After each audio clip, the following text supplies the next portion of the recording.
This is the first novel that I wrote, a fantasy adventure about a group of unlikely allies who must come together to defeat an evil threat. Not a very original pitch, I know, but I was only 16 at the time. I drew inspiration from the novels I obsessively read at that age. The Dragonlance series, well, just about anything by Margaret Weiss and Tracy Hickman, Terry Brooks's Shannara series, Red Mars, The Wheel of Time, Mercedes Lackey, Marion Zimmer Bradley, and so many others. I also drew heavy inspiration from the trading card game I was obsessed over back then. That game, of course, was Magic the Gathering. Not content to just read the story through the flavor text of cards, I dove deep into the novels that were published then and after. Forged from a combination of all of that, as well as the fires of the misery of my high school days, I breathed my first novel into being. At just over 200,000 words, it was not just something I was proud to have completed. It was something I wanted to do with my life. I wanted to become a novelist. Over the next decade, I would go on to write 6 more, not all of them fantasy adventure, but all of them unpublished. At a certain point, failed authors become English teachers, and I did so as well, sharing all the literature I loved with people around the same age as myself when I first fell into those worlds of words. People always joke that as an English major, I must be obsessed with grammar and linguistics, but really, I never cared for nor even studied all that. It was my love of story, of narrative, of the worlds that mythic prose creates for us. This was what beckoned me down the path that led to being an adjunct English professor. During those years, I always dreamt that maybe I would have an opportunity to offer review and critique of other literature. Maybe I could become a book critic, but that never materialized, and with the transition to being a full-time Magic the Gathering YouTuber, that entire world fell away from me. And yet, today, with the publication of Greg Weisman's War of the Spark novel, I not only get to put all those years of reading and writing and dreaming to use in this video review of the novel, but I also get to go back to where I began: fantasy novels and Magic the Gathering.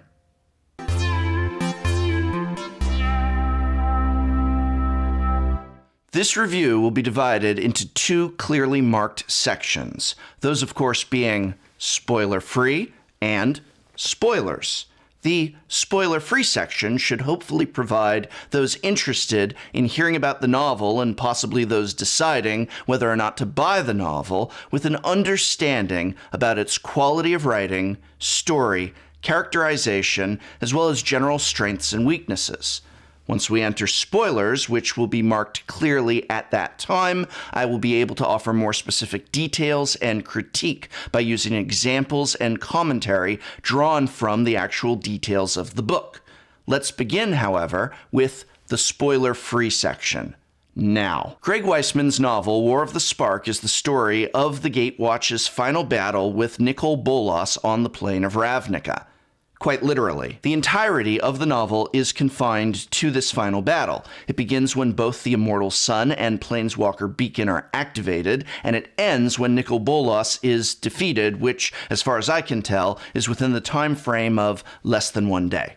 For fans looking for gaps to be filled in on details that were not conveyed in the flavor text of War of the Spark Magic cards, what was the lead up to the war like, Bolas's infiltration of the guilds, what caused some of his own Planeswalker agents to turn on him, what was the nature of Ral Zarek working as a double agent, for example, where did Bolas get the Elder's spell from, what even were his motivations and plans beyond simply using it to become a god again, how did Niv Mizzet die, and so on and so forth. The book does not explore any of these things. It is one thing and one thing only. The attack has begun, the Gatewatch must stop Bolas, and, I hope this doesn't count as a spoiler, the Gatewatch stops Bolas. It is the climactic final fight scene in novel form with zero lead-up or even resolution. This was the most startling thing to me. I kept feeling like I missed a novel. Did I miss a novel somewhere? Despite the enormous amount of backstory in this novel, which I will touch on in just a moment, I felt as though the most important parts in the narrative had been completely omitted. The typical structure of a narrative looks like this. Now, obviously, many stories do not follow this pattern. Some of the best will, in fact, subvert it, but that is not the case here. Typically, for fantasy adventure tales, we do want to see this pattern. You begin by orienting your reader to the main characters or character, their setting and circumstances. This is known as the introduction. Then you have a progression of events which occur. This happens, and then this happens, and then that happens after that. These are known as plot points, and each plot point usually is a bit more important than the last, which is what causes both progression and what we call rising tension. This builds, of course, to the highest and most important plot point, which is known as the climax. Afterwards, there is a resolution where our character or characters get to experience the change in their lives that has come after the climax, and potentially look forward towards what is coming next for them. But War of the Spark is literally just the climax, with only a rushed summary of before. We hear one line, literally one line, about some of the items I listed previously. Simple summation, and then focus on the battle. Jace and the Gatewatch are on one end of a plaza, Bolas the other. They are trying to get to him. Eventually, they do. War of the Spark also struggles from the get-go with a very common issue for genre fiction that is part of an ongoing series. Do you write this novel with brand new readers in mind, or from the perspective that your reader is up to date on the story so far? Some works will make a clear choice between the two, while others will waffle back and forth uncommitted. The latter, I'm afraid, is the strategy Weisman's novel employs. Jace had already made it abundantly clear that he thought Gideon was on a fool's errand. By the way, I am going to read a few short passages throughout the non-spoiler section. These are not passages that spoil any plot details, anything that affects the novel, but I guess I should just give you a fair warning that yes, there will be a few very brief passages that I use here and throughout the non-spoiler section to illustrate some of my points, such as this one. Jace had already made it abundantly clear that he thought Gideon was on a fool's errand, that Liliana had never had any intention of joining them in their fight against Bolas, that she had exploited the Gatewatch as a tool to slay her own personal demons, literally, and that now that those demons were dead and gone, her use for her so-called friends had likewise come to an end. But Gids had refused to believe that, and Chandra had agreed with him, as had Jaya, Karn, and Teferi. All five of them felt strongly that Liliana, despite her own well-manicured facade of selfishness, was indeed their true friend and ally, that she cared about them, even Jace. Maybe especially Jace. They had slept together, right? It's all a summary of backstory. The book leans heavily, too heavily, into that summary of backstory. This is consistent throughout almost the entire work. As each character takes center stage, the reader is bombarded with backstory, not just of who the character is and how they happened to get there, but also of much of the basic facts of Magic the Gathering multiverse. So get ready for a heavy summarization of what is planeswalking, what is Ravnica, what are the guilds, what is each guild, who is in charge of each guild, what their personalities are like, what was the mending, what happened on Ixalan, what happened on Dominaria, what happened on Amonkhet, what happened on Zendikar, and on and on and on. Meanwhile, all that is exactly happening within the novel in the present tense is simply trying to get to Bolas and stop him. Jace's face showed nothing, but he was internally furious with himself.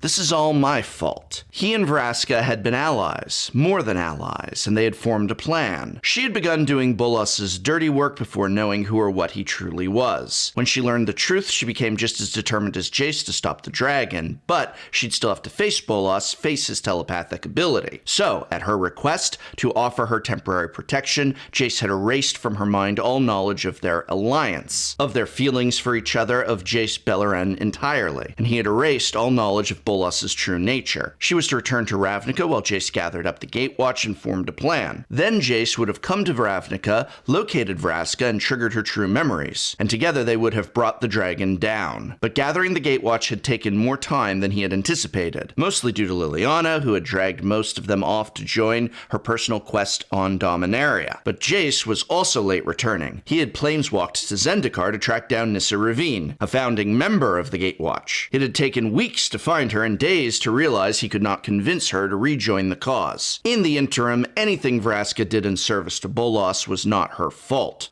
And on and on and on. All of this is very broad, offering not details, but just a superficial rambling, as if to hurry the reader along to the present tense. But as this story is packed full of more characters than even Marvel's auspicious Infinity War, that is not a task that is ever truly over. I couldn't help but think of Infinity War while reading this novel, and how that film chose to open immediately in the present and without regard as to whether or not the audience knew or did not know who these characters are and what they've done before. I think that strategy would have worked much better here, as still being given a literal info dump of backstory 2/3 of the way through the novel caused it to feel sluggish, tedious, and unfocused. But the narrative of this novel is not only at a low reading level, but very limited in detail, be it physical detail or description or emotional. We hear only brief, extremely superficial details about what characters are thinking, where they are coming from. As such, motivations are paper thin. There was a dragon that needed slaying, an elder dragon, and Gideon had acquired a weapon, Blackblade, that had once slain another elder dragon. Get close and stab.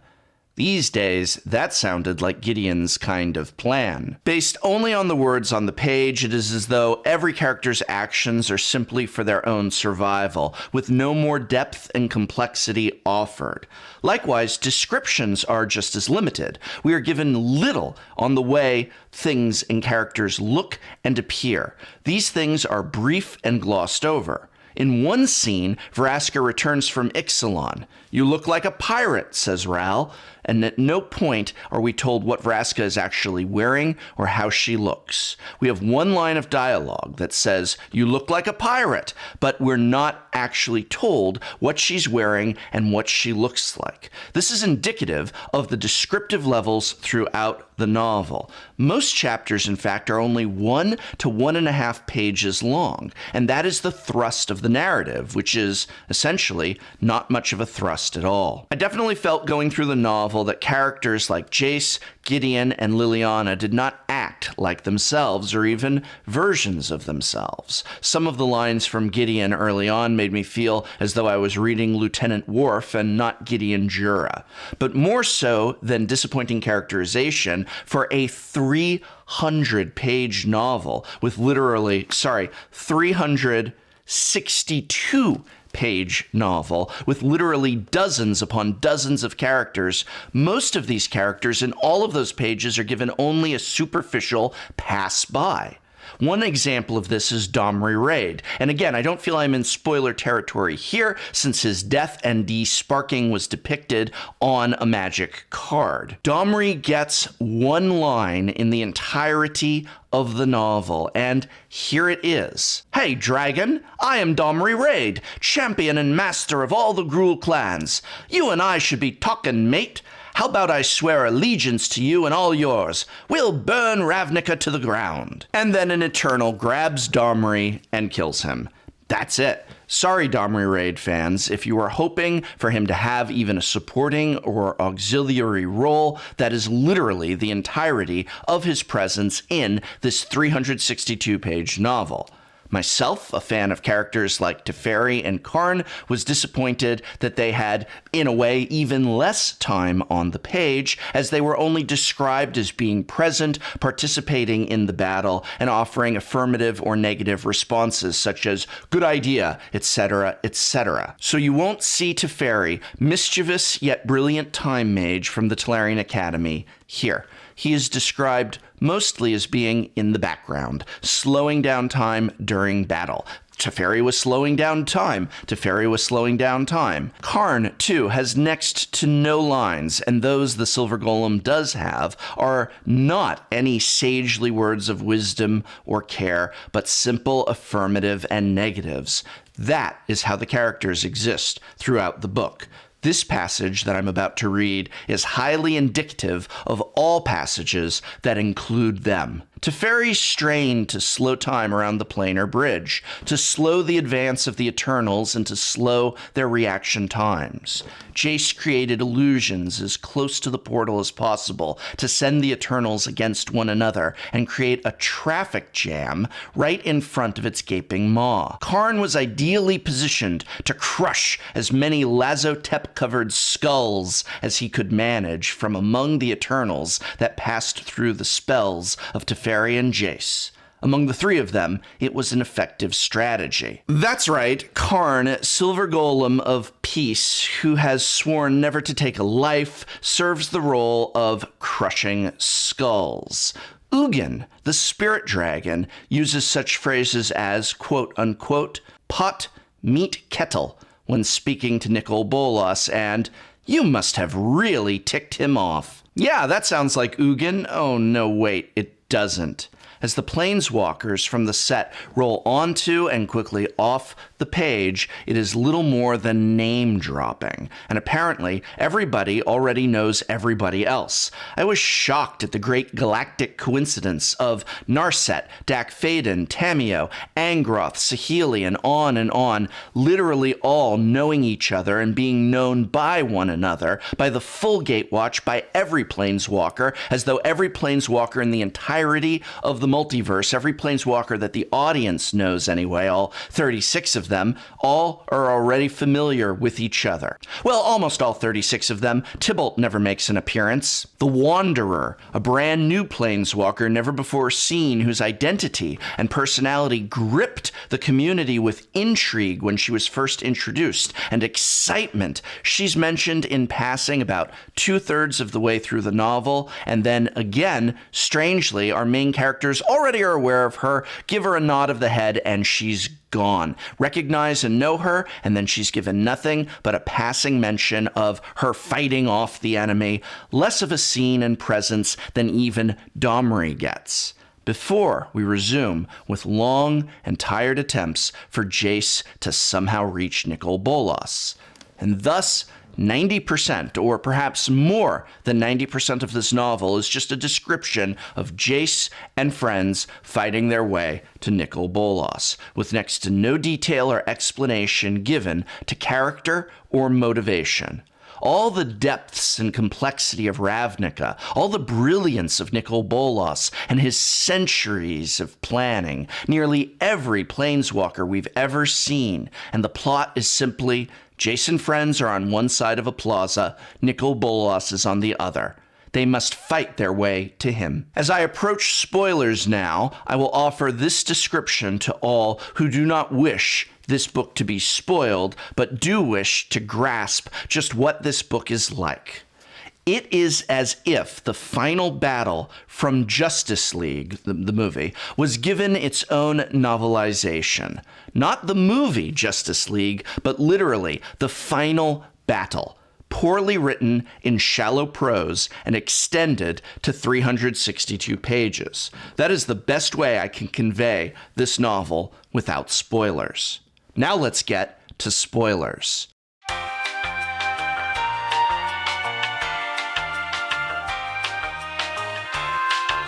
So, I'll be discussing spoilers here, but I'm not looking to summarize everything. This is just a review, so no need to ask, oh, why didn't you mention such and such? Because that wasn't something I was talking about in my review. Let's start with the character of Teo the Shield Mage, a brand new planeswalker whose first planeswalk is to Ravnica during the start of the battle.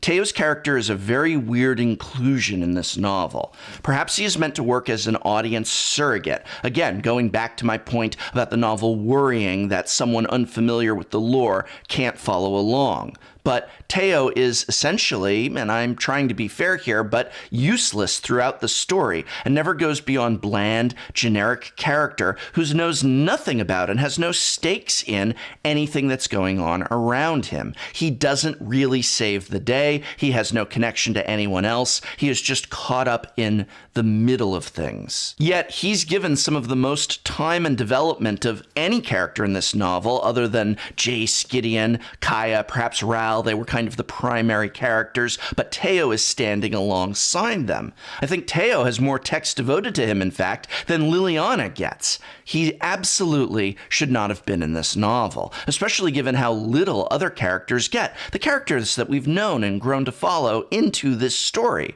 I mean, you don't do Avengers Endgame and suddenly introduce a Marvel hero we've literally never seen previously and then give them a leading role in the film. I don't know, I haven't seen Endgame, maybe they do that, but I doubt it. I thought one of the most positive things in this novel, yes, there were a few, was Dak Faden. Dak not only got a significant amount of page time, he also almost had an arc. He certainly had more personality and was more likable than most of the other tissue-thin characters that we are presented with. Dak gets a lot of time, and his role in the battle is actually very interesting. He accidentally arrives on Ravnica, being drawn by the Planeswalker beacon. He was in the middle of a heist when he got called there. He doesn't want to be there. Also, I believe they mentioned that they're looking for him on Ravnica for previous thefts, but he can't leave because of the immortal sun, and he gets swept up in events. He has the choice to simply hide, to wait things out, but he has flashbacks to his own origin in war and battle and atrocity, and he does not want to let these things happen again. So he participates, in part for his own survival, but in part to be bigger and better than he was, and this is all very interesting. He has actual motivation, and he has an actual character. He ends up on Amonkhet, where he had the job of shutting down the Planner Portal, and he, along with Ob-Nixilis, succeeds. Ob-Nixilis, of course, has no motivation to go back to Ravnica and disappears immediately. And here we have one of the most interesting parts in the story, because while the Planner Portal has been shut down, the Immortal Sun has not. So if Dak goes back to Ravnica, he can't leave it again. He's on Amonkhet. He's free to go anywhere in the multiverse to escape and live, and he makes the decision to go back and fight. And I really like that. Now, we know that Dak dies. We saw him dying in the trailer. He didn't have a single card devoted to him in the Magic set. The nature of his death is where the author drops the ball, because it comes out of nowhere. He doesn't stay and die to, say, eventually shut down the Immortal Sun. He simply is caught up in another generic battle scene and happens to have the best gotten of him by a immortal. And this ends up being a little disappointing. It would have been nice if he stood up and sacrificed himself for an actual cause instead of randomly just being destroyed, but at least he had what is the approximation of an arc, and I thought that was one of the best parts of the novel. And it's a shame that other characters weren't at least given that much detail. So little is thought about in regards to the characters. It's like rushing through a checklist. I mentioned earlier the line about Karn crushing skulls, about humorless, non-present Teferi. We're told at one point that Kaya is literally the true guild leader of the Orzhov. At the end, she's proven that she is the true and rightful guild leader of the Orzhov, Kaya. But she spends the novel talking about how repugnant she finds the guild, how much she dislikes its members, its very philosophy. She loathes the Orzhov and speaks ill of them. But then, for no real reason, the guild says, she is the true guild leader for them in terms of her connection and character. This does not add up. At the end of the story, Dovin Baan is blinded by Chandra, and it is Vraska, the Gorgon, who assassinates via her stone gaze, who is tasked with bringing him to justice. Again, Dovin is blind, and a character whose strength lies in what she does with her gaze, what she does when people see her, is the one tasked with bringing her back. But again, don't worry, it's literally one sentence towards the end of the novel. Again, just rushed through without thought and care. Within the context of the novel, Gideon's ultimate sacrifice for Liliana is without connection.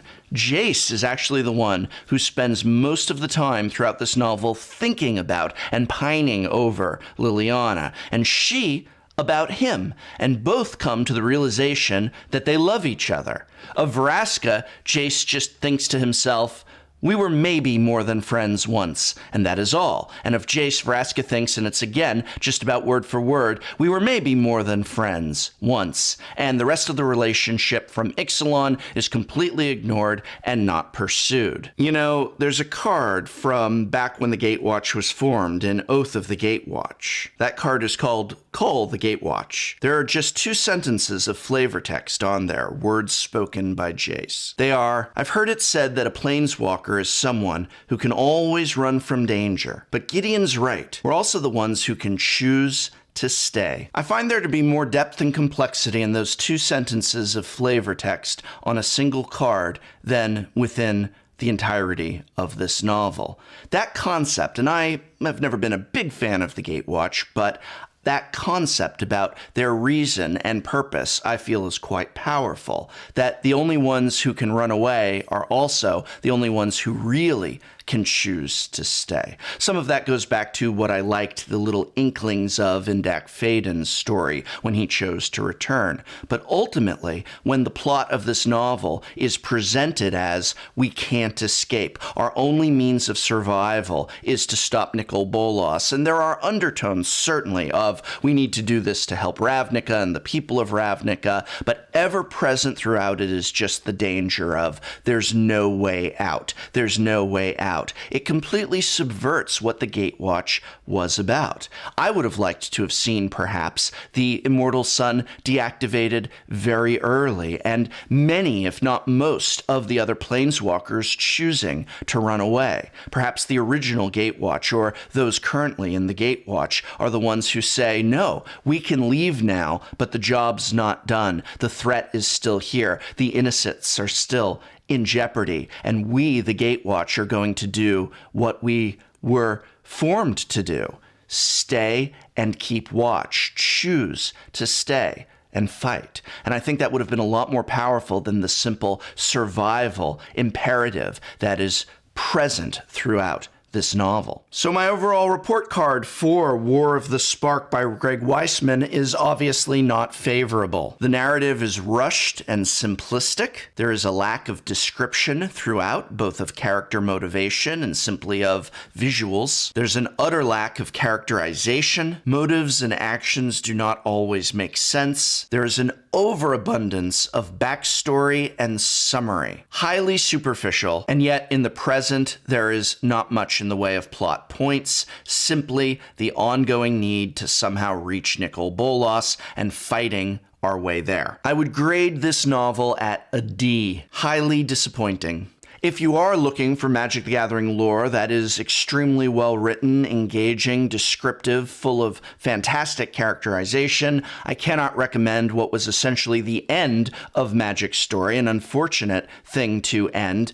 The Ixalan chapters of the Magic story, which I will link in this video's description. I think it is, quite frankly, some of the finest writing that Magic the Gathering ever saw, and definitely far superior to what we have here. And if you're more interested in an audio experience, you can check out my own videos, which were able to feature work done by MTG Pro Tutor, offering a professionally produced acting of the Shadows of Innistrad storyline. Those videos here and here are like lore you've probably never experienced before. I think it's probably the closest thing we'll ever come to a Magic the Gathering movie, only it's audio only. I encourage you, implore you to check that out. Check out the links that I'm including in this video's description, because Magic the Gathering lore need not be shallow and superficial. It can actually be quite complex and quite engaging. But that, of course, is just my review, a harsh one, I suppose, but my own nonetheless. I'd love to hear from you if you have read this novel. What did you think? Did you like it or dislike it? Do you agree or disagree with me? Remember, disagreement and debate